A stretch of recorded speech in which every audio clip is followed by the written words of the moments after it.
But wait, there's more. Look at your garage floor. We are now offering premium concrete coatings. Say goodbye to dull, cracked concrete and say hello to sleek, easy-to-clean showroom-style surfaces at home. It's the final finish your home's been waiting for.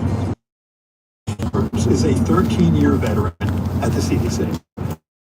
She presented to the ACIP in April what the impact of COVID was in the United States over the past year in children.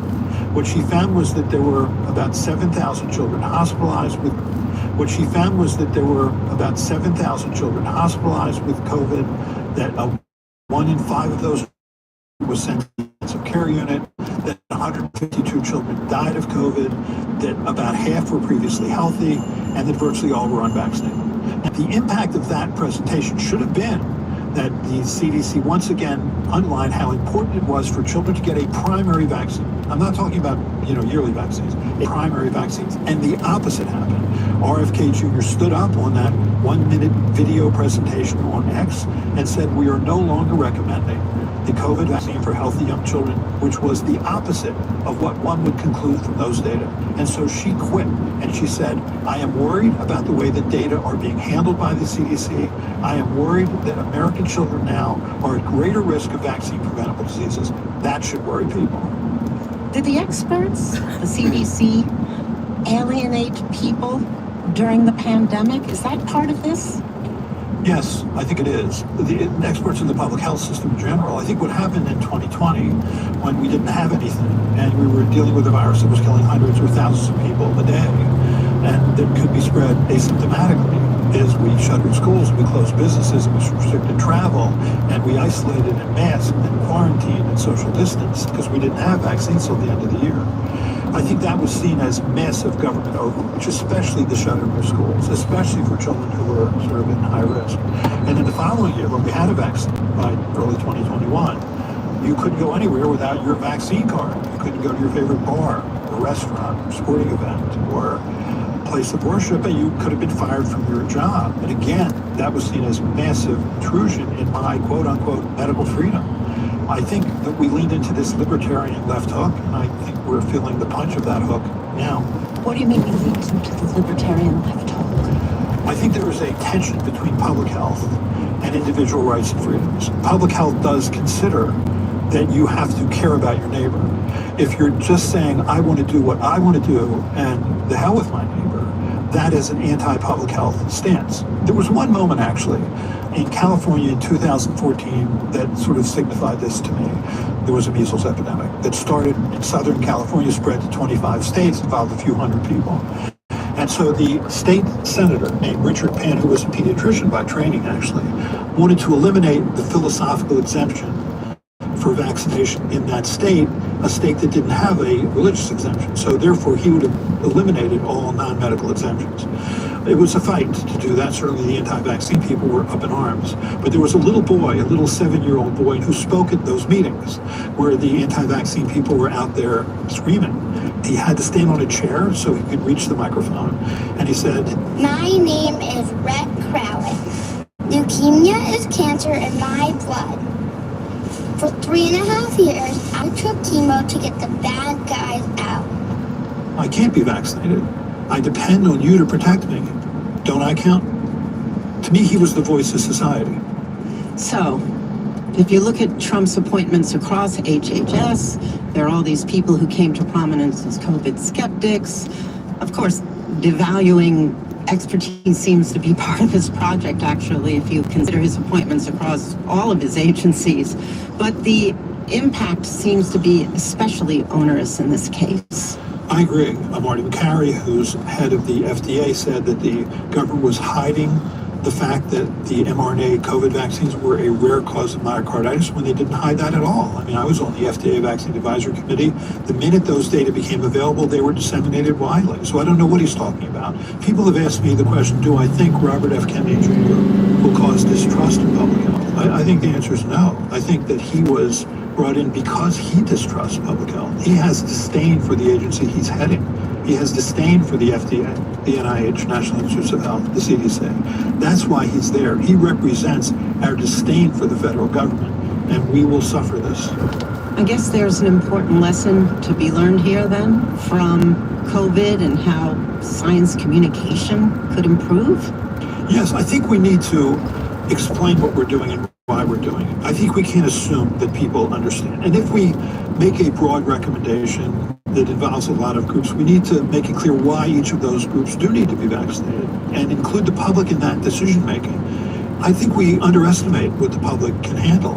So, for example, I think very early on with the COVID vaccine, we should have obviously recommended an initial vaccine for everyone. But in terms of early vaccine, it made more sense to target high-risk groups, pregnant people who were compromised, people who were elderly, people who had high-risk yearly vaccine to everyone. And I think the reason that we did that was we thought that if we target high-risk groups, which most other countries in this world, was a nuance, and a nuanced message would be seen as a garbled message. And I think we should have had more trust that the American public could understand all that.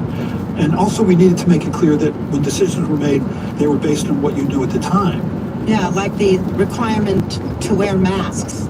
It turned out that these were droplets, not aerosols, that were spreading COVID, right? Right, and we should have explained that it wasn't going to be 100% effective. We should have explained that when you got this vaccine, it was going to protect you against serious disease for a fairly long time, that it wasn't going to protect you against mild to moderate disease, probably for more than 6 months. And moderate disease is not trivial. I mean, you could be home for a few days, coughing with fever, chills, body aches, and that's not fun. And I think people were compelled to get the vaccine, mandated to get the vaccine, then they got the vaccine, then 6 months later, a year later, got a moderate infection, and thought, these people lied to me. They made me get this vaccine. I'm still sick.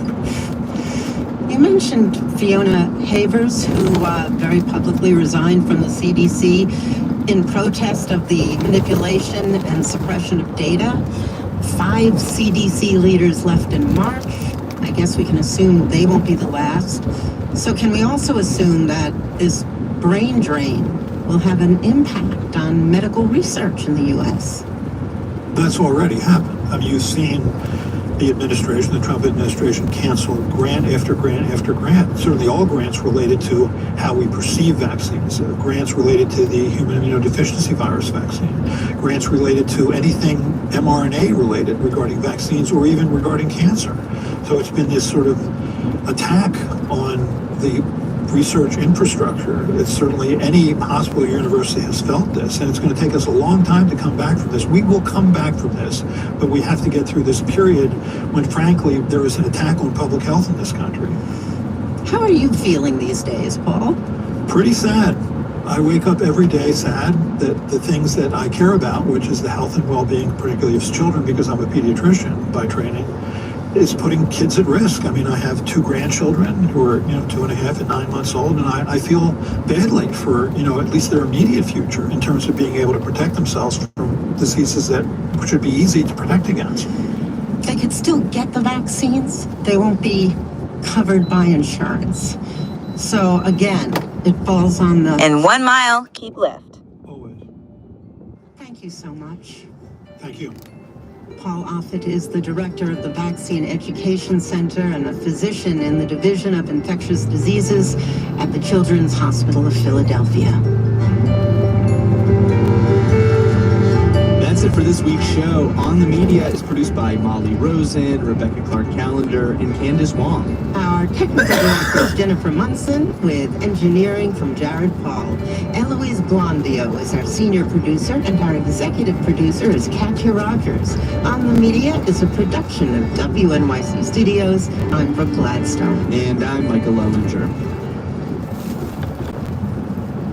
Good afternoon, Sam Knopfler here. It's officially 3:59 p.m., thus drawing to a close today's edition of On the Media here on listener-supported 89.5 WNIJ DeKalb Rockford, WNIQ Sterling, WNIW LaSalle, and WNIE Freeport, where you learn something new every day.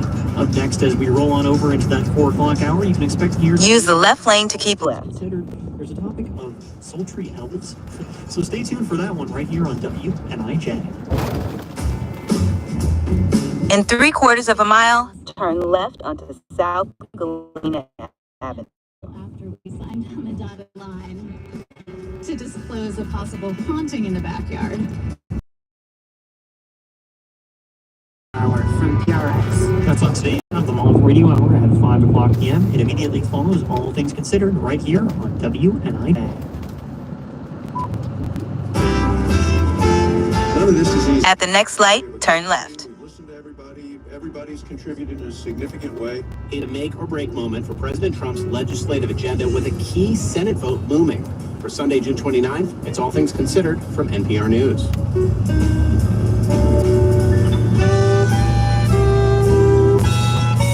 I'm Scott Detrow. I had the latest on the sweeping legislation, which would affect tax rates, Medicaid, food assistance, and more. We'll also remember baseball writer Scott Miller, who died earlier this month, just after the release of a new book on managers. He just always projected a positive kind of energy wherever he went, and I think that rubbed off on everybody he knew and on the people he interviewed as well. What is going on with all these lusty... At the light, turn left onto South Galena Avenue. Power is that's magical, but it's always power to change something that is a problem in the culture or in the fantasy world. First News. In about 1.5 miles, turn left toward Moline and I-88. The Senate is in session today, debating President Trump's huge tax cut and spending bill. Democrats spent 16 hours reading it into the record. But passage isn't guaranteed because some Republicans are not in favor. Meanwhile, NPR's Luke Garrett reports the partisan Congressional Budget Office estimates the mega bill will add $3.3 trillion to the deficit in the next decade. In May, the House passed the One Big Beautiful Bill Act, a package of tax cuts, Medicaid cuts, and immigration and defense spending. This version of Trump's legislative agenda added $2.8 trillion to the nation's ballooning debt over 10 years, according to the Congressional Budget Office. Now in the hands of the Senate, the CBO says the mega bill will add $3.3 trillion to the national debt. Driving the increase is an expansion of tax cuts within the Senate version of the bill. The higher cost is a major concern for GOP spending hawks like Senators Ron Johnson of Wisconsin, Cynthia Lummis of Wyoming, Rand Paul of Kentucky, Rick Scott of Florida, and Mike Lee of Utah. With a slim majority in the Senate, Republicans can only afford 3 defectors. Luke Garrett, NPR News. In 1 mile, turn left toward Moline and I-88.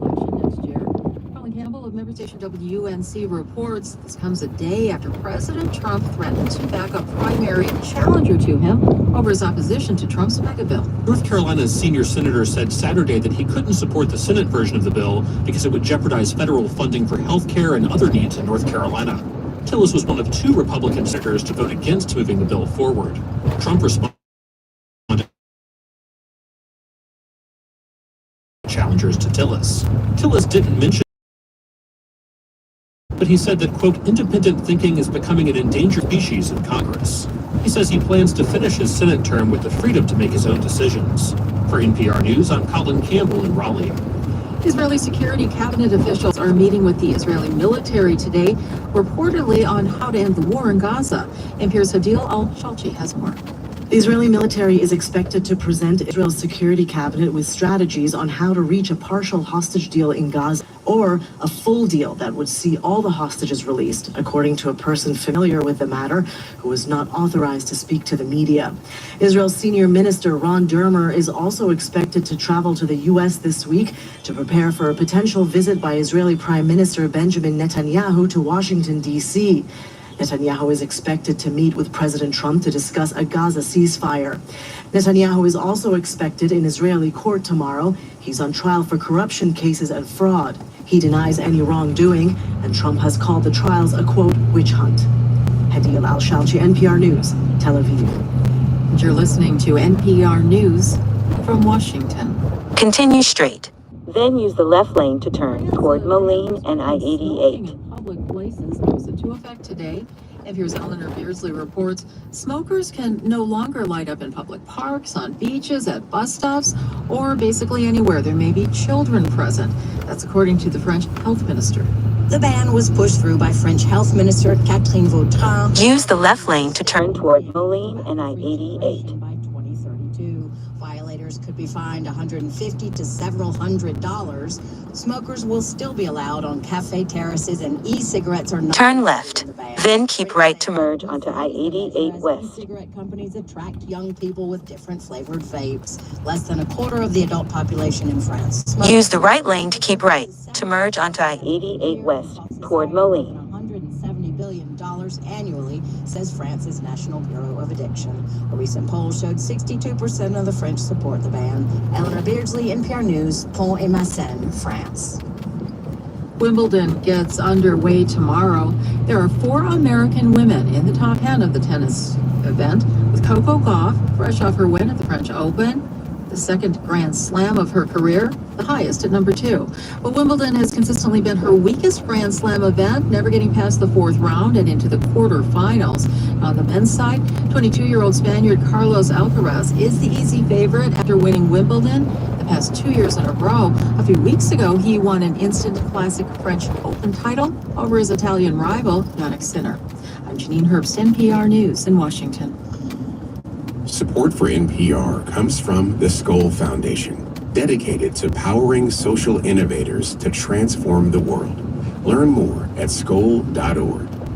And Jarl and Pamela Mohn, focusing on civil liberties, foster youth, public radio, and the arts. 2025 is halfway over, and we've already gotten so many great news. For about 21 miles, continue straight. And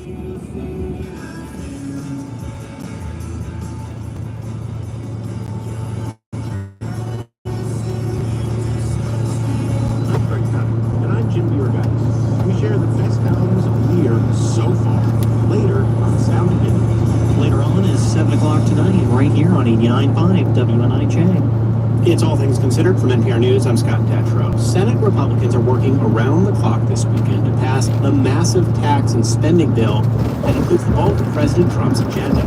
GOP leaders are still trying to lock in the votes to pass the package and to meet the president's goal of signing a bill into law by July 4th. NPR congressional correspondent Deirdre Walsh joins us now from the Capitol. Hi, Deirdre. Hey, Scott. So last night, Republicans had some trouble even starting debate on the bill. What's the latest? Right. That first procedural vote lasted more than 3 hours last night as leaders huddled with some of these holdouts. But right now the Senate's debating the bill. Late tonight, they'll start another long process of considering an unlimited number of amendments. But even some of the Republicans who voted last night to move forward with the bill, like Maine Republican Susan Collins, aren't saying how they're going to vote on the final version. Remember, Republicans leaders can only afford to lose 3 votes. The 2 Republicans who voted last night were Kentucky Senator Rand Paul, who opposes the provision to add $5 trillion to lift the debt limit, and North Carolina Senator Tom Tillis, who warns the Medicaid cuts in this bill are going to shift billions in costs to his home state.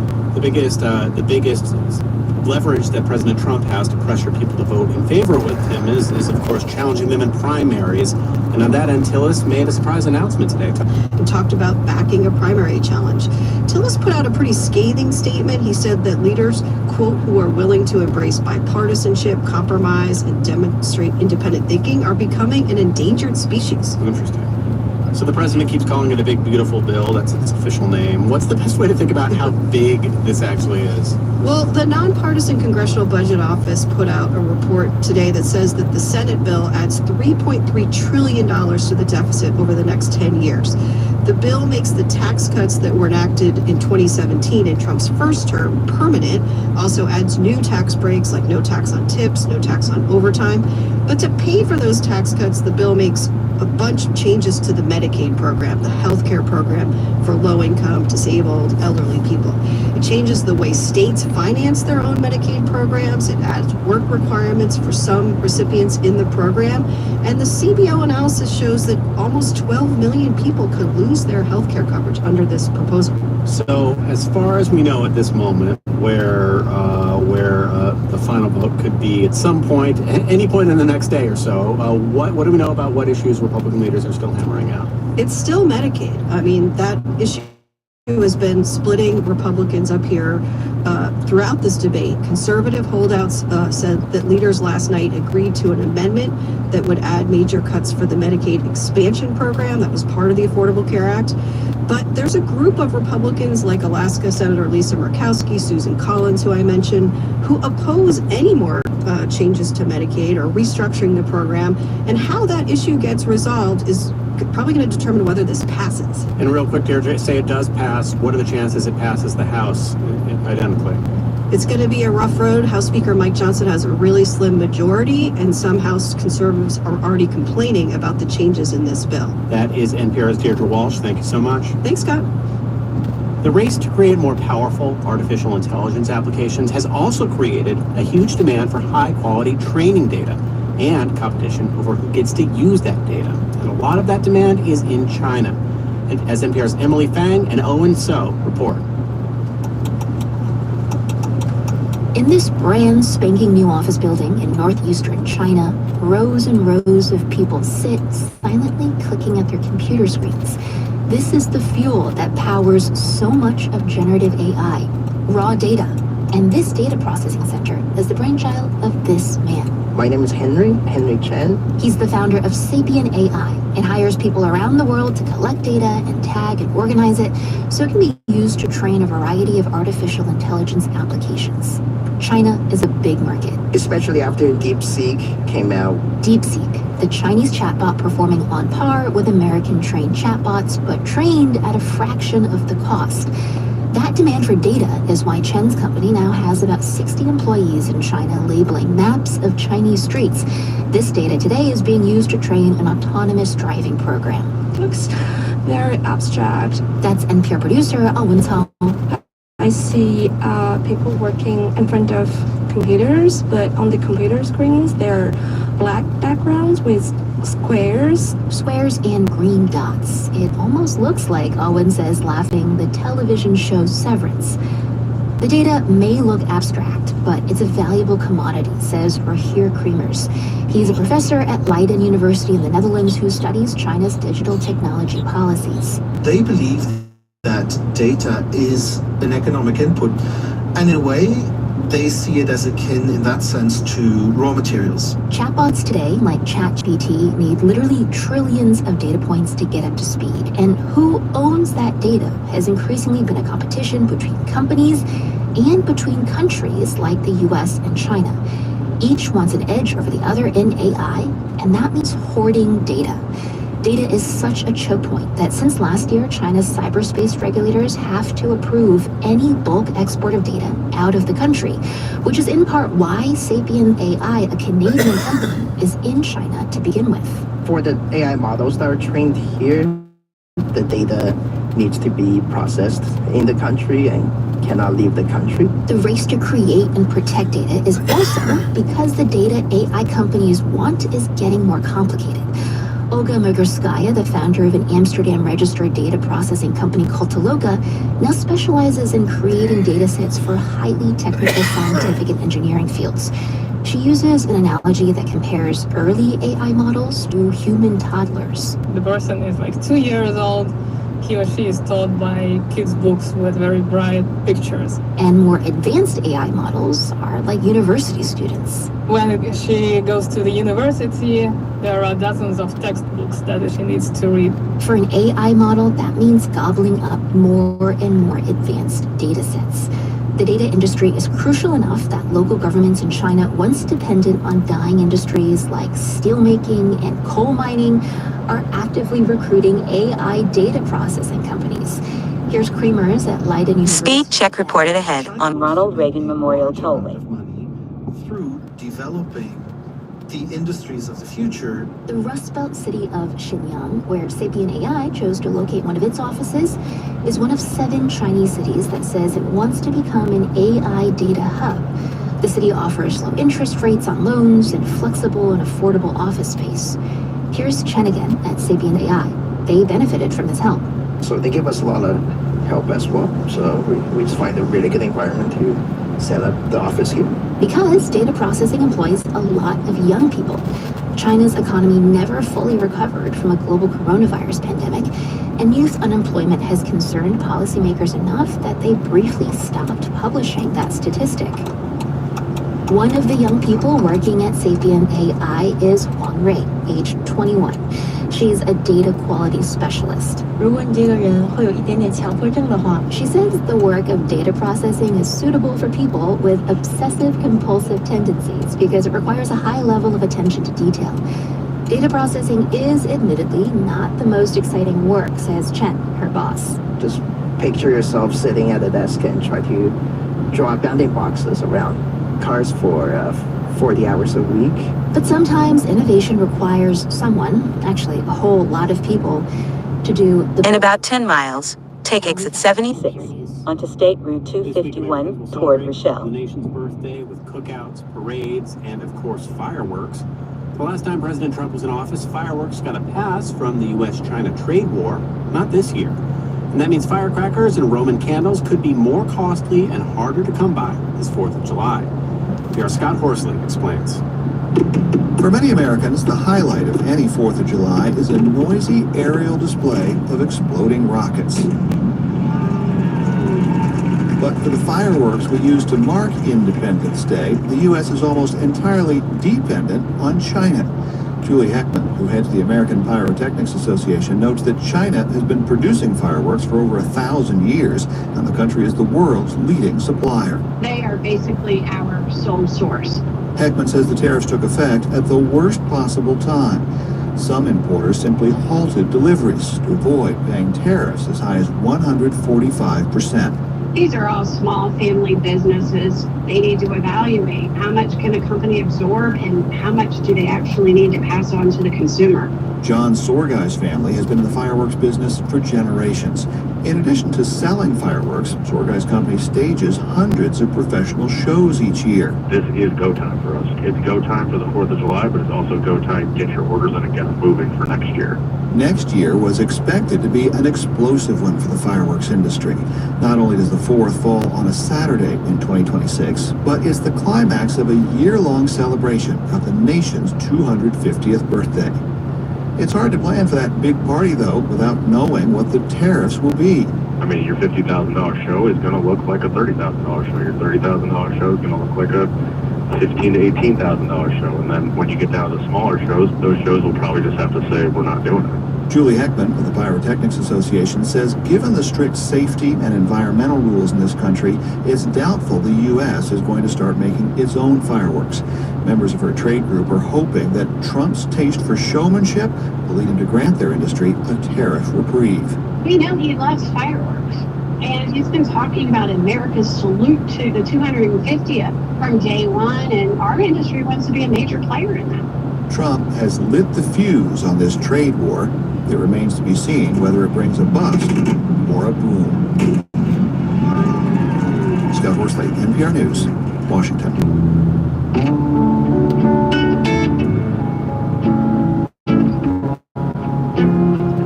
You're listening to All Things Considered from NPR News. WNIJ is having a summer get-together, and you're invited. Join us for the second annual Familia Fest. This celebration of soccer, family, and community will take place on July 12th at DeKalb's Kiwanis Park. The day includes an age 14+ soccer tournament, plus a free youth soccer skills challenge for kids. Don't play soccer? Watch the action along with food, entertainment, and family-friendly activities. That's July 12th at Kiwanis Park. Learn more at WNIJ.org/FamiliaFest. Good afternoon, Sam Oscar here. 4:18 p.m. is the time we're looking at currently. All Things Considered is the program of this hour, and support for All Things Considered on WNIJ comes from Books on First in downtown Dixon through July. Information available at booksonfirst.com. Stay with us. All Things Considered continues right here on WNIJ. I'm Janine Herbst with these headlines. The Senate is in session today as Republicans hope to convince enough of their party members to approve President Trump's huge tax cut bill and spending bill. Democrats read the entire 940-page revised version into the record on the Senate floor, but many Republicans are opposed and they can only afford to lose 3 votes. The head of the UN nuclear watchdog says Iran could start enriching uranium again within months, saying Tehran likely still has nuclear capabilities, despite President Trump's bombing 3 nuclear facilities in the country, later insisting they were obliterated. And at the weekend box office, Apple's F1 the movie debuted in the top spot with an estimated $55 million in ticket sales. I'm Janine Herbst, NPR News.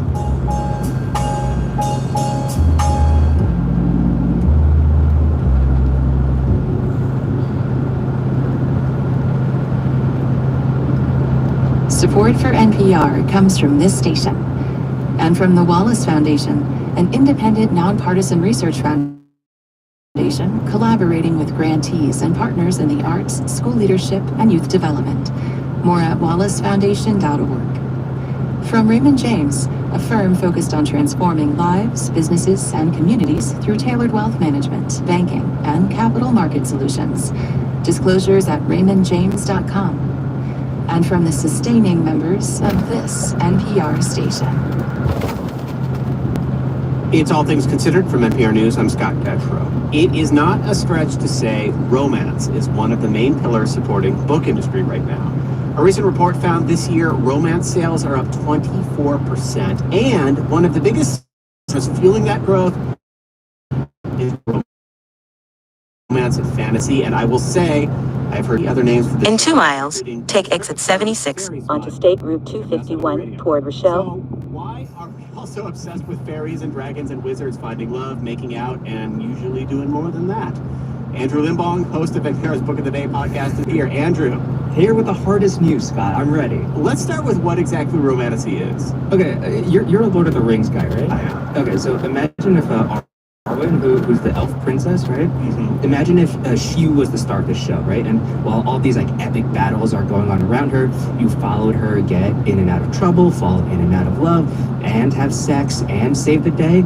You know, I think you'd have a pretty decent romantasy novel right there. I think, from what I know about him, that is something that would make me uncomfortable. But other than that, I see the appeal. But yeah. Just how big is this genre? Okay, that report that you mentioned in the intro about how romance sales are up 24% over last year, that comes from Circana Bookscan, right, which tracks book sales. And the industry analyst there, and here's how she broke down the numbers. Romantasy was the highest growth category. Use the right lane to take exit 76 onto State Route 251 toward Rochelle. From Sarah J. Maas as well as Rebecca Yarros. All right, so these are two big names, Sarah J. Maas, Rebecca Yarros, like the be-all end-all. Is that fair to say? Yeah, they're like the Beatles and Stones of romantasy. Take the exit. The super fans decide who's who there. But Rebecca Yarros, she's behind the Empyrean series. These books mix romance and sex with like military and war narratives within this fantasy realm. The latest book in the series. At the stop sign, use the left lane to turn onto State Route 251 north toward Rochelle. Yeah, Sarah J. Maas, she's best known for her series of Court of Thorns and Roses, or ACOTAR for short, and it's about a woman stuck in a fairy kingdom. And turn left, then take the first left for I-88 West. February 27th, 2019, President Donald Trump and North Korean leader Kim Jong-un walking the cameras. No idea.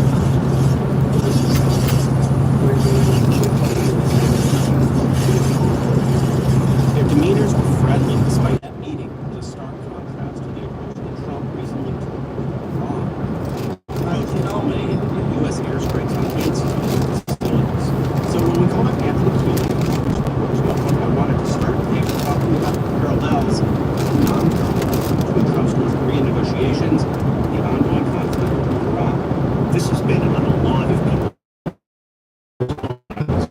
Actually, the State Department spokesperson was asked this week, does the U.S.'s bombing of Iran's nuclear facilities carry a message for North Korea? The spokesperson replied, well, the U.S. remains committed to the militarization of North Korea.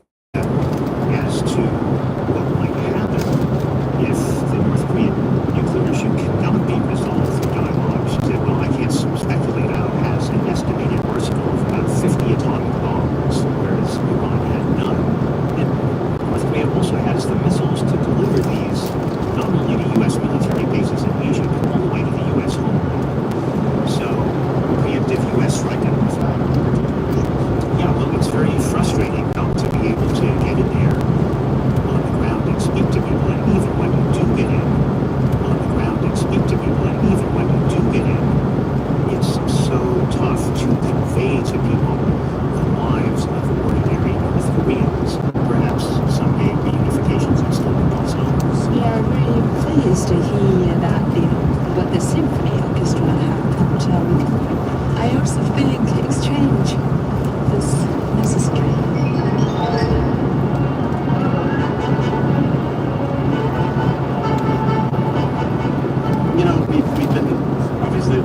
words here a lot, but there have been some new developments in this storyline.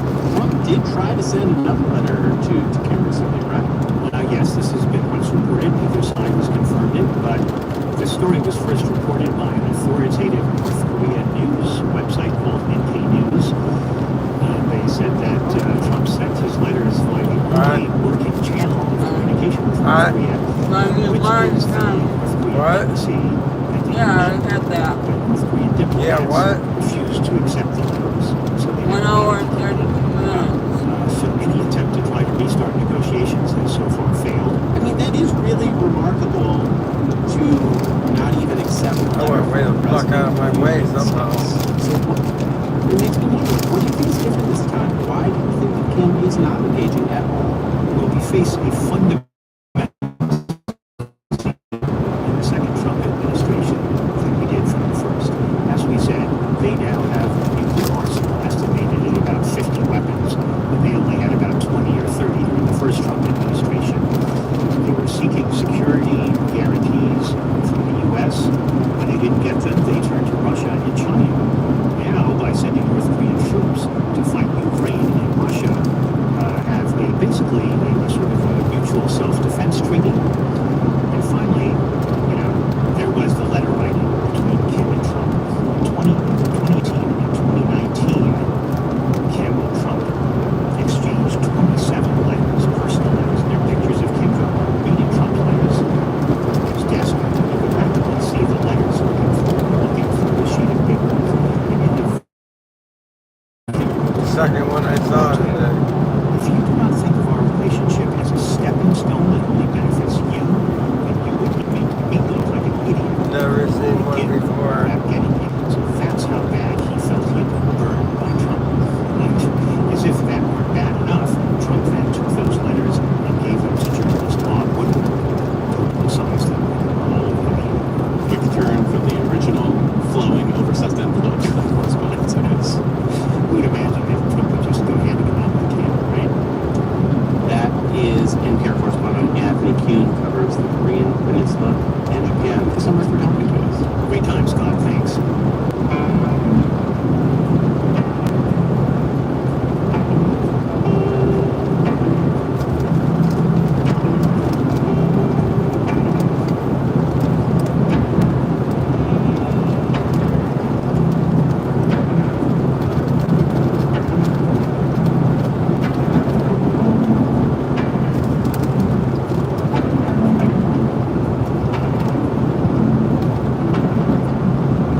You're listening to All Things Considered from NPR News.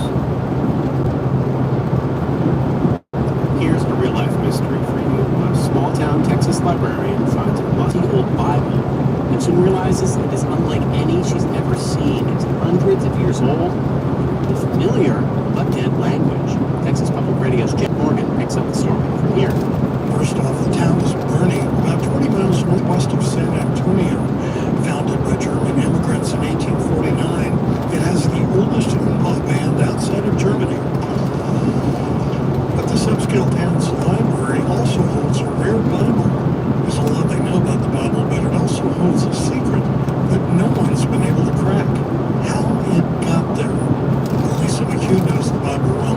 She wrote her master's thesis on it. It was a 1614 Low German Bible, but it was rare and that we have over 7 copies in the world. Low German was essentially the common man's German. Low German, I think, was kind of considered to be maybe less sophisticated version of German. High German essentially was what turned into what modern day German is. The Bible is 12 and a half pounds and 4 inches thick. Imagine its journey, 6 to 8 weeks on a sailing ship, and then a week on horseback to Bernie from Galveston. Finding its age was simple because publishing info is printed in the Bible itself. Hans Stern published it in 1614. In fact, the Hans Stern back to the library, and the case was created for it, so it was on display from then on till recently. We sent it off to the University of North Texas to get digitized. By early fall, it will be accessible in ways it's never been before. They are meta-tagging it, so they are developing code words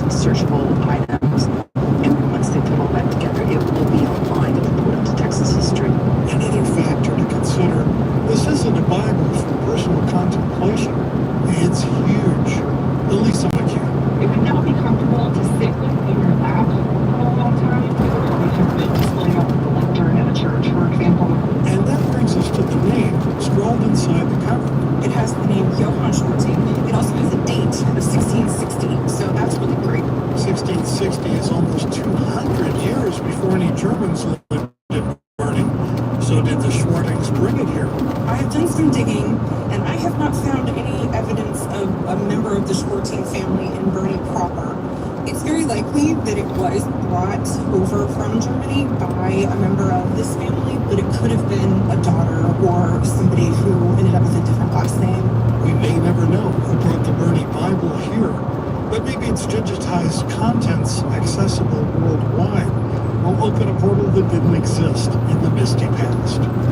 For NPR News, I'm Jack Morgan in Bernie, Texas.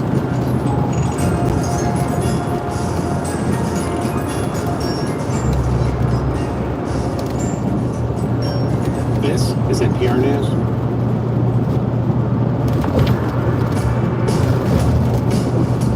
It's not lost on me that they waited until after we signed on the dotted line to disclose a possible haunting in the backyard. Join us for more true stories told live. Humans talk. Next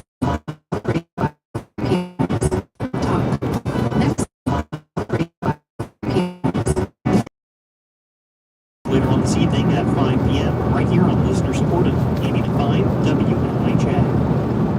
Howdy. Are you looking for a simple way to support WNIJ?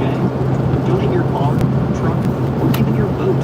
Your vehicle donation frees space around your place and it fuels the trusted news, music, and shows you're relying on from WNIJ. It's a smart, easy way to make a real impact in your community. You can find more about our vehicle donation program on the support tab at WNIJ.org. And stick with us as we finish out all things considered here on the local NPR news station, WNIJ. I'm Janine Herbst with these headlines. North Carolina Republican Senator Tom Tillis says he's not running for re-election at the 2026 midterms. This day after President Trump said he'd back a primary challenger against Tillis. He refused to back Trump's mega tax cut and spending bill. Ukrainian officials say Russia launched its biggest aerial attack of the war overnight, involving 537 weapons, including drones and missiles. At least 2 people were killed. And the National Hurricane Center is tracking Tropical Storm Barry, which formed today near the southeast coast of Mexico.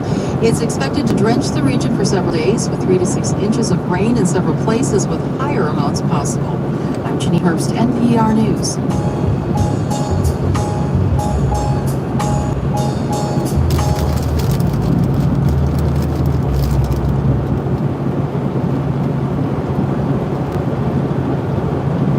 Support for NPR comes from the station and from the Kauffman Foundation, providing access to opportunities that help people achieve financial stability, upward mobility, and economic prosperity, regardless of race, gender, or geography.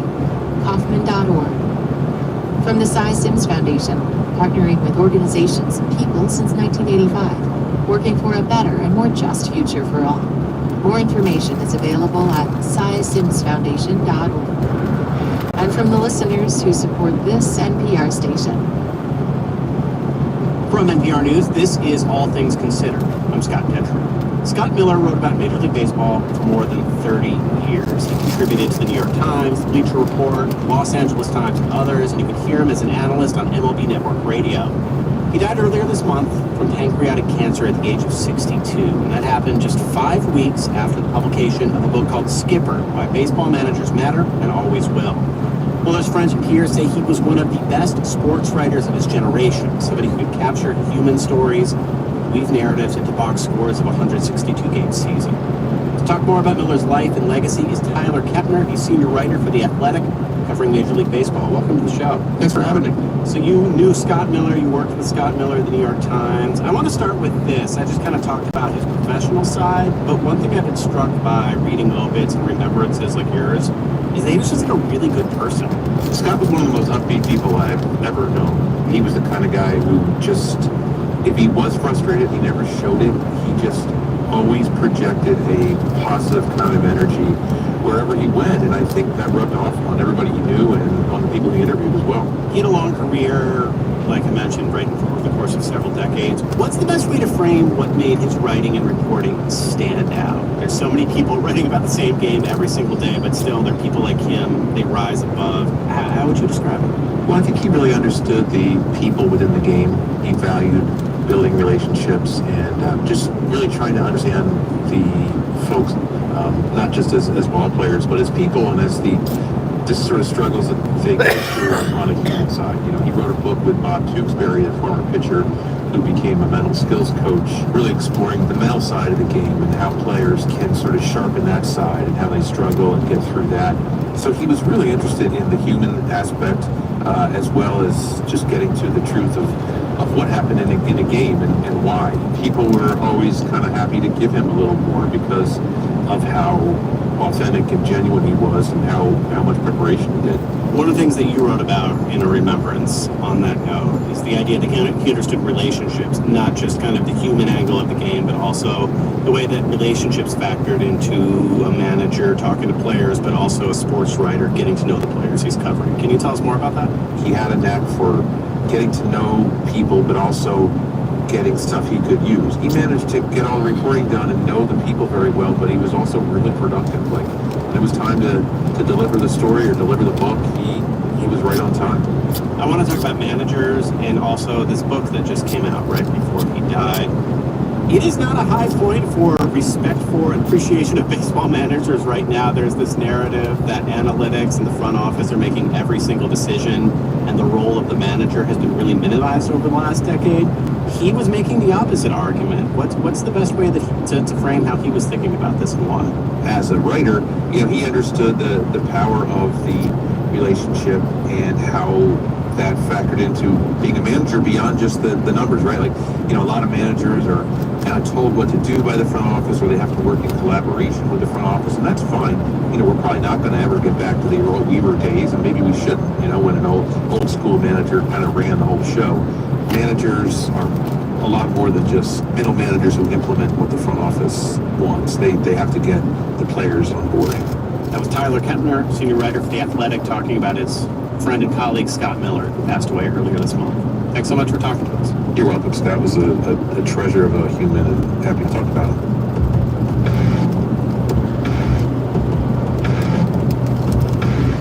In a bid to speed up the deportation of alleged gang members from Venezuela, President Trump has invoked a 1798 law called the Alien Enemies Act.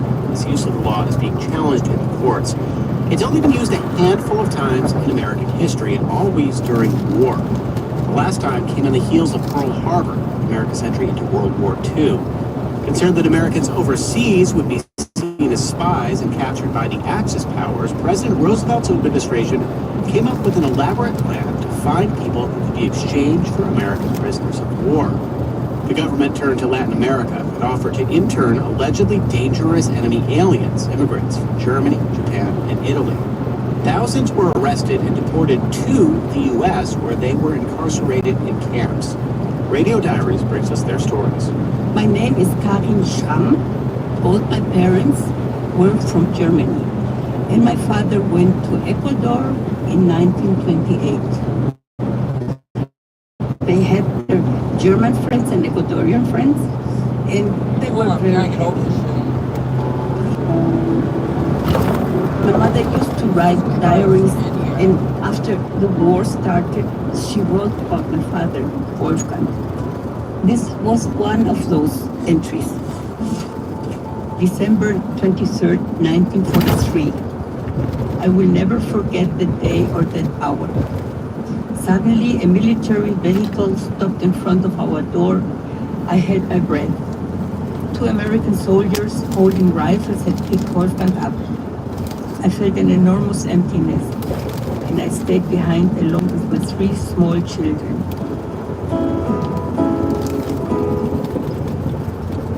My name is Lydia Yamamoto, and my parents are Japanese. We lived in Chiclayo, which is northern Peru, and my father had a store there. I was 7.5 when my father was taken. It was January 3rd, and that was when the police came to the house, took my father to jail. He couldn't understand why, because he had not done anything wrong. After the child disappeared in the distance, I asked my mother, "Where is he going?" And she said, "Don't know." It was like he was being kidnapped. Ladies and gentlemen, the President of the United States. He assured the Germans, hey, we're taking care of your people, make sure to take care of ours. Diary entry, January 1945. The list was published with names of hostages who had been chosen to be exchanged for American prisoners of war.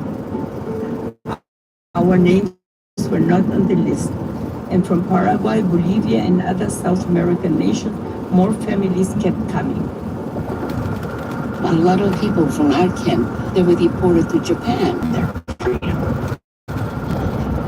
Diary entry, May 1945. We are still in the camp in Texas, behind walls and barbed wire. We ask daily, what will become of us?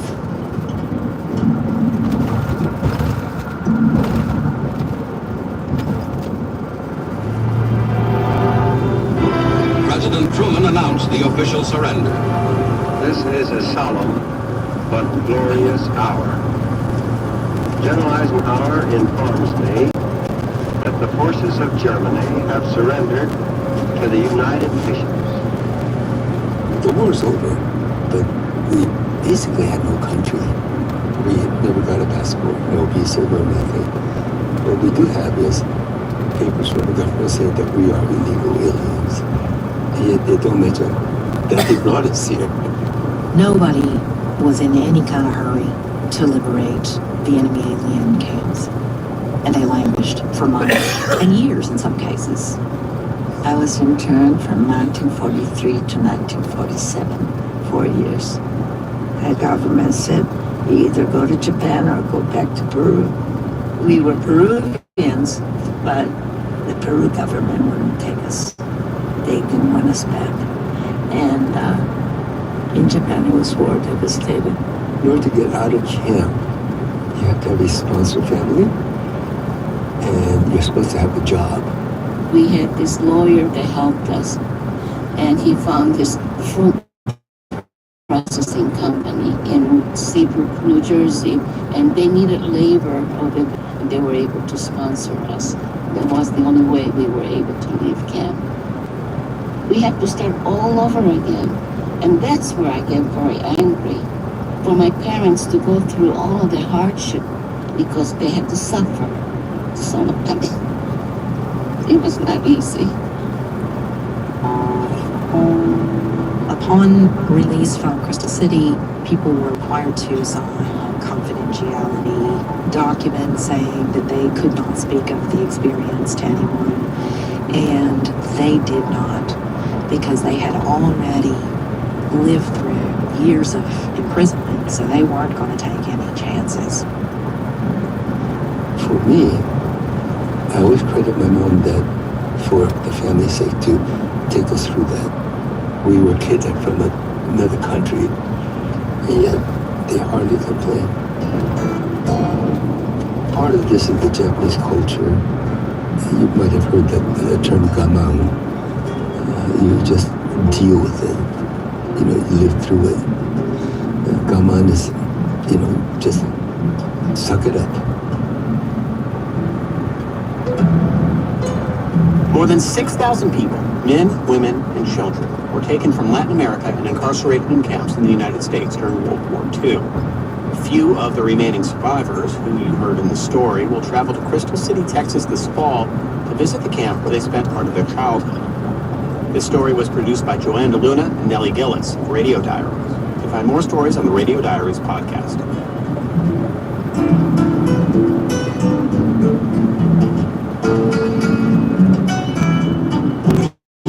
That's all things considered for this Sunday. I'm Scott Detrow. Thank you so much for listening. We will talk to you again soon.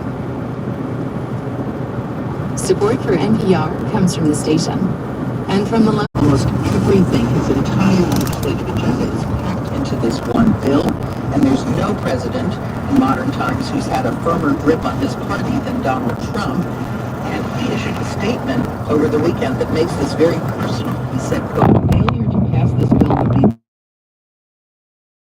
In other words, Republicans are against this at their political risk. NPR's Mara Eliason reporting. Republican Senator Tom Tillis did oppose the bill in a procedural vote last night, and today he says he won't run for re-election next year. Ukraine's Air Force says Russia launched the largest aerial attack on Ukraine since the beginning of the full-scale invasion more than 3 years ago. NPR's Joanna Kakissis has more. In a statement, Ukraine's Air Force said Russia attacked using 537 drones and missiles. It says about half were shot down and the rest disappeared from Air Force radars. One of Ukraine's F-16 fighter jet pilots was killed trying to shoot down the drones and missiles.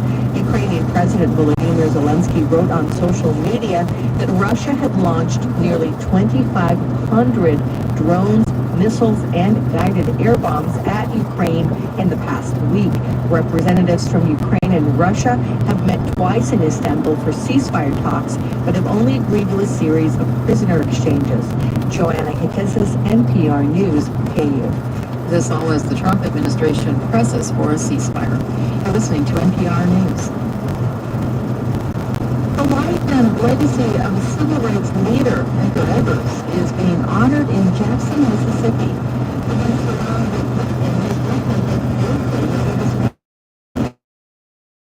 With broadcast Shamira Muhammad has more. Medgar Wally Evers was the first field secretary for the NAACP in Mississippi, a voting rights activist and a mentor to student protesters at Tougaloo College. Medgar Evers at 100 is a 4-day event being held at the Jackson Convention Complex. Featured participants have included New York Times journalist Nicole Hannah-Jones and civil rights activist David Dennis, who was with Evers an hour before he was killed. Former Georgia State Representative Stacey Abrams says the gathering underscores the importance in recognizing marginalized communities.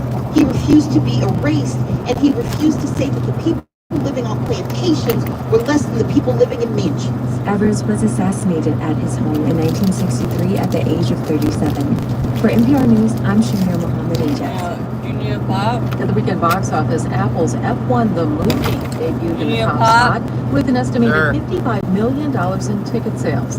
The film took in $144 million worldwide. F1 is the tech company's first foray into summer blockbuster territory. It cost a reported $200 million to produce. In second place, How to Train Your Dragon, $19 million. And in third place, Pixar's Leo with $10 million in second weekend. I'm Janine Herbst, NPR News in Washington.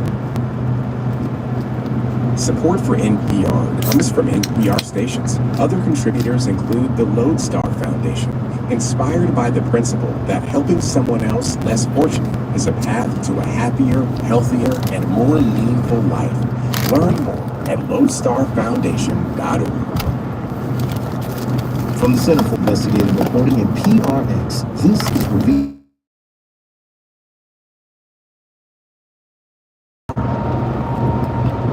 Hi. Want to take us to the carnival?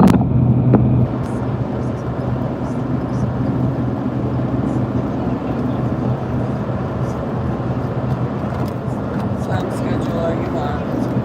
Hi. What time schedule are you on? Getting back home.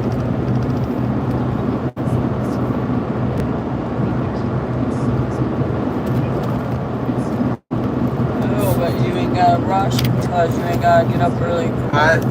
You ain't gotta rush because you ain't gotta get up early for work. What do you mean? I'm saying I don't like rushing when we get here. We haven't seen you in a couple months, and probably won't see him again for a long time. What do you mean rushing? You gotta go to work at 6 in the morning. Who does? Him.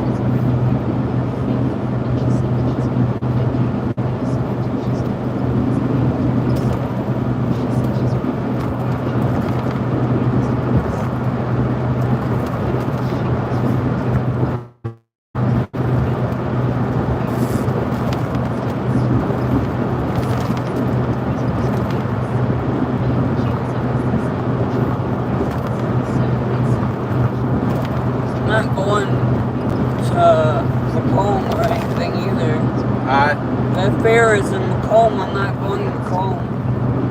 I'm not traveling any further than where he's at. unless it's back towards Rockford.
In about 10 miles, take exit 1A onto I-80 East and Chicago-Kansas City Expressway toward Peoria.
expelled. I'm just going to be downstairs where I'm allowed to see. Yeah. I was kind of surprised I couldn't get in, considering there were so many reporters who did. But I did manage to meet some conference goers hanging out at the hotel. I'm just kind of here idea collecting. I think the decline in birth rates will have significant economic and social consequences. Attendees are also here for community. These are people who want to have a bunch of kids and are hoping to meet other people who want the same. Some of them come from more religious groups and are more traditional or trad. And people have always considered themselves prenatalists.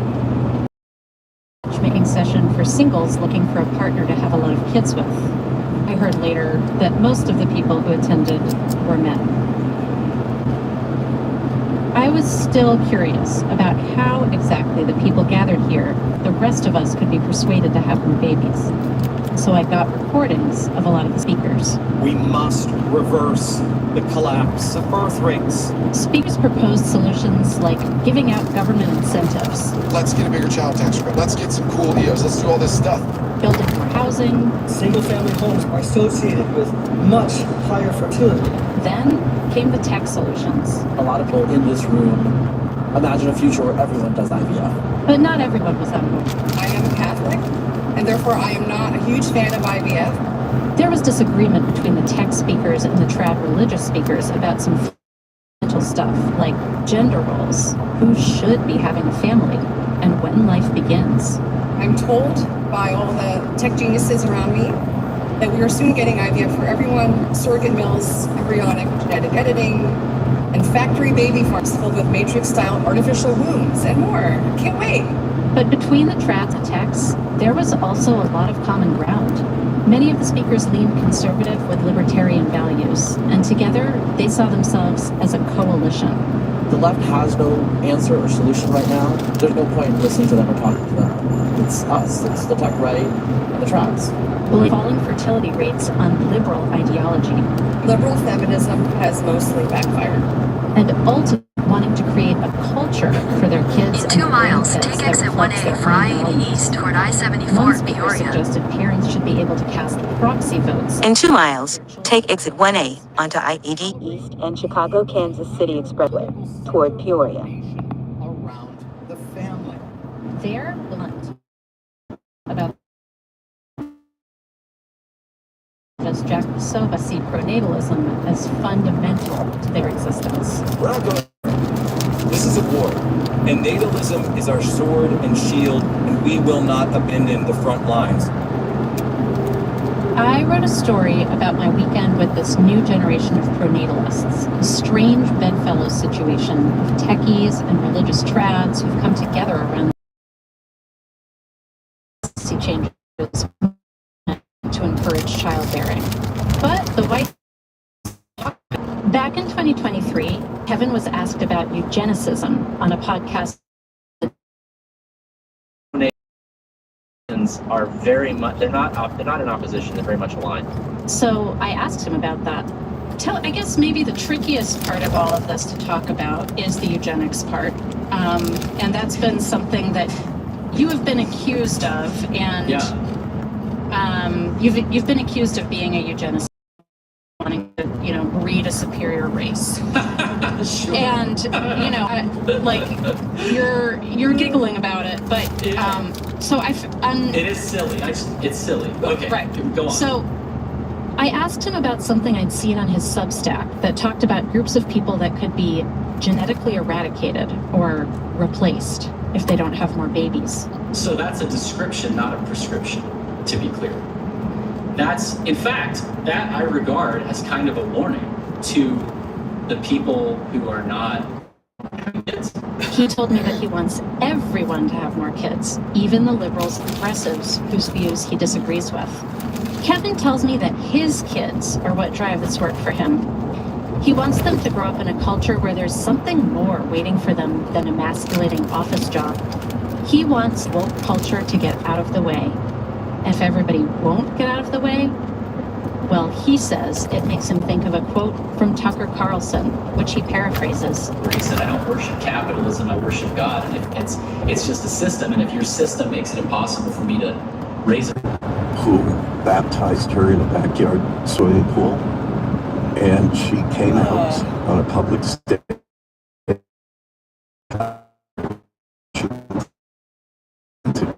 It's difficult to even tell this part of the story because Norma's gone now. She's passed on, and I can't ask forgiveness for this, but I used her, as many did. She became a trophy for the anti-abortion, pro-life movement that I was very much part of in leadership. And, you know, she was rewarded. She was, you know, rewarded financially. She was given big audiences. You know, she was feted and celebrated. And we knew, for example, that she secretly in a same-sex romantic relationship, in fact, a long-term romantic partnership with a woman. And that was, of course, unacceptable in my world. So we kept that quiet. We hushed it up. We told her not to talk about it, to keep it a secret, but that was nobody's business but her own. But we were managing her image for our movement. And I see that as another body of abuse. Same topic of abortion. Years ago, worked with a reporter on Operation Rescue. At that time, around the issue of abortion became extremely volatile. As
Jesus stood for, everything he modeled. In 2 miles, take exit 48 onto East Main Street.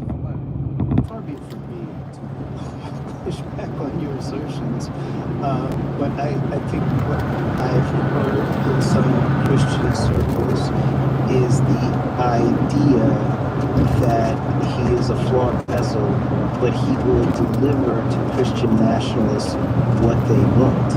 And so a lot of Christian nationalists and a lot of people who maybe don't consider themselves nationalists but just Christian, they, pull back and look at it. He actually delivers better.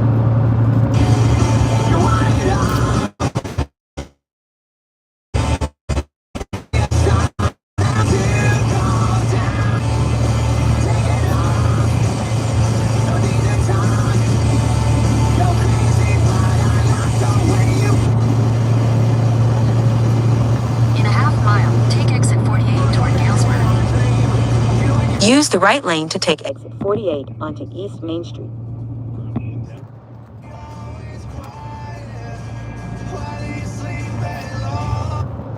Of him, of course, but mainly Stairway to Heaven if he plays it. Take exit 48, then turn right on East Main Street. Take the exit, then keep right toward Galesburg. Keep right toward Galesburg and US 150 East. Then turn left onto Michigan Avenue.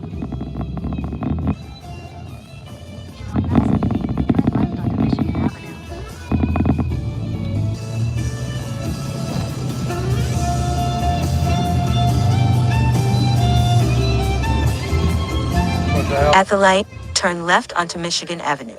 Then turn left onto Washington Street.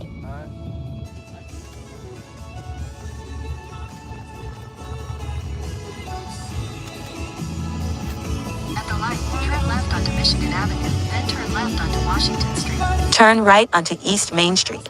Then turn left onto Michigan Avenue.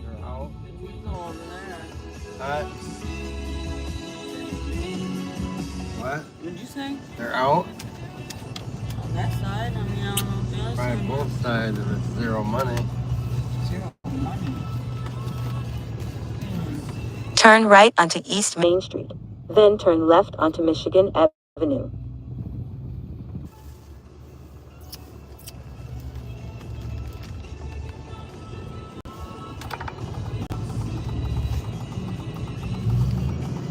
Why are you going that way? Where it is, ain't it? I wouldn't think so. That's Baymont. Oh, In 500 feet, turn left onto Virginia Avenue. we can get to it from that way. Son of a gun. Go past this entrance. Then use the right lane to merge onto I-74 West.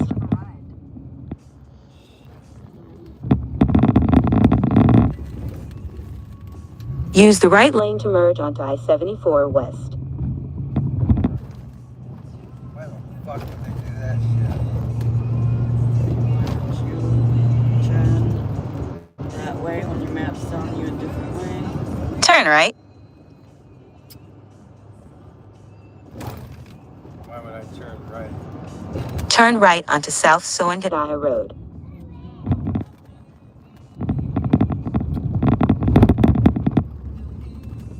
I hear an eagle. In a quarter mile, turn right onto Madison Street. Proceed to the... Turn right onto North Soangadiah Road. Then turn right onto East Main Street.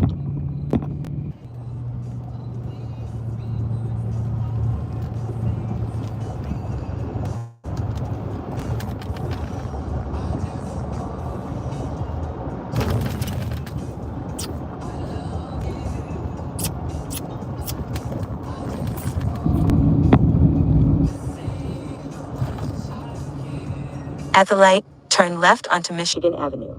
Then turn left onto Washington Street. 369. Turn left. Unbelievable. Tesla charging. Turn left onto Washington Street. Then take a slight left turn into the parking lot.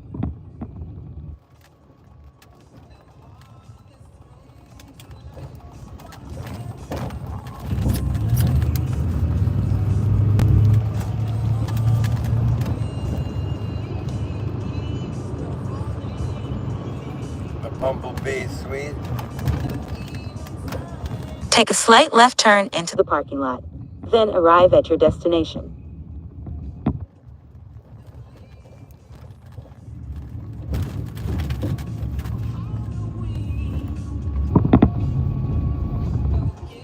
Arrived.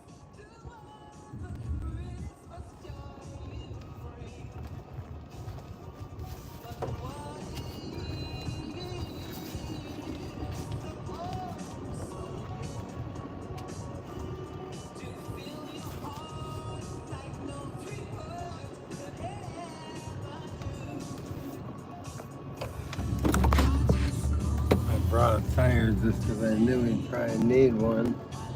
I should have brought more.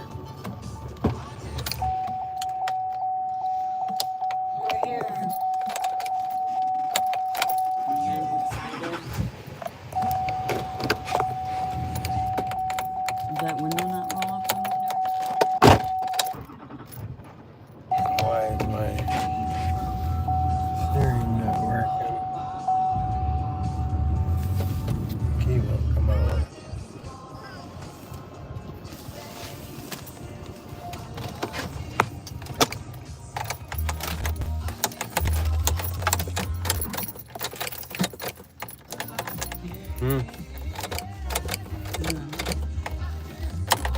You gotta turn the key the other way.